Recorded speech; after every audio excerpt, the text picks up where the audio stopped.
Hello everyone. Welcome to Sweetie Speaks official YouTube channel. Myself Sweetie Pinjani. Today we are going to learn about the difference between new and this new because a lot of people get confused. So today we are going to clear that confusion so that you know when to use the first new and when to use the second new. There have been other tutorials in the previous lectures of the same series, which is System Verilog. Oops. I request you to go through that first because this is going to be a continuation. So if you want to understand this topic properly, it's good that you go through the previous lectures. Now let's get started. The first new. In the previous lecture in System Verilog Oops series, we had already seen about this first new. What is it? It's a constructor to class. It's a constructor to create and allocate an object for a class. Once you define the class, you need to create an object of that particular class.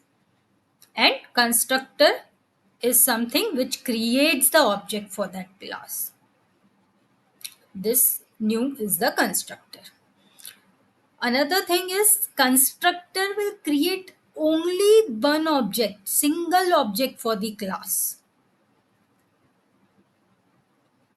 It also creates memory for the class members. Members means the class variables. Whatever class variables are there, it will allocate the memory for those class variables, and it will also initialize the class variables to their default value. The next thing is this new can also take arguments for setting the object values. Say for example, you don't want the default values of the class variables. You want to set some other value for your class object.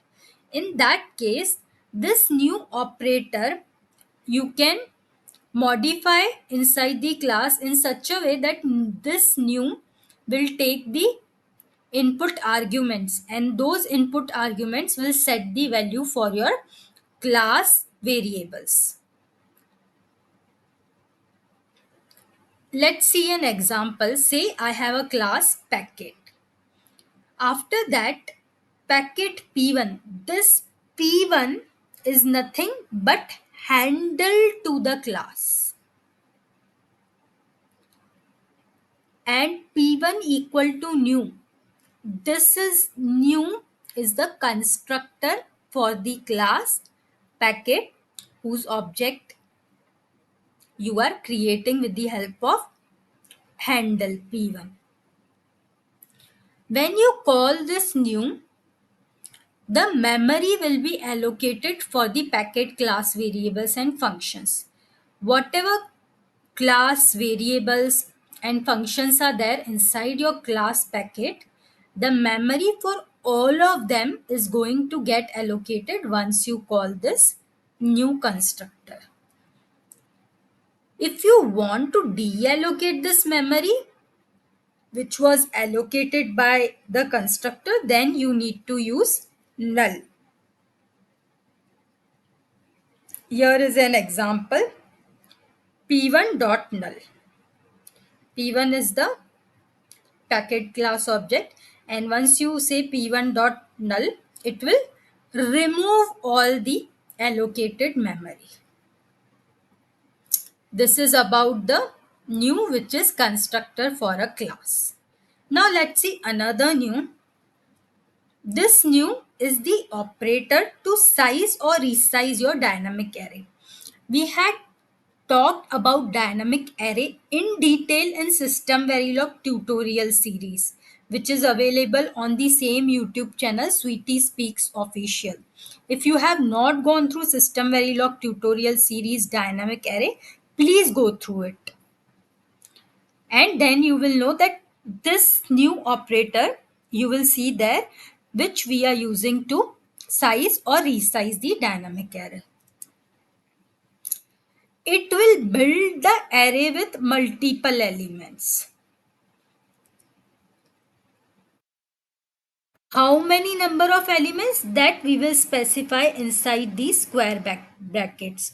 So whatever value is specified inside the square bracket, it is a single value and it defines the size of your dynamic array. Here is an example. Say I say integer source id. Now since I am using this symbol, we had seen this signifies it's a dynamic array. It means source ID is a dynamic array of integer type. And then I am saying source ID equal to new of 7. It means the size of my dynamic array is 7. In summary, what we learned? The first new is the constructor to a class which will create the single object for the class. It will allocate the memory for the class variables and the methods. The second new operator is to tell the size of your dynamic array. It will create a dynamic array with multiple elements. The size of the array element will be whatever integer value you specify inside the square brackets. I hope now you are very clear with what is the difference between these two new, and you will not get confused. This is going to be used for class and this is going to be used for dynamic array. We are going to cover a lot more topics in the upcoming videos in System Verilog OOPS series. So if you want to master this System Verilog OOPS concept, please stay tuned to Sweetie Speaks official YouTube channel. Thank you.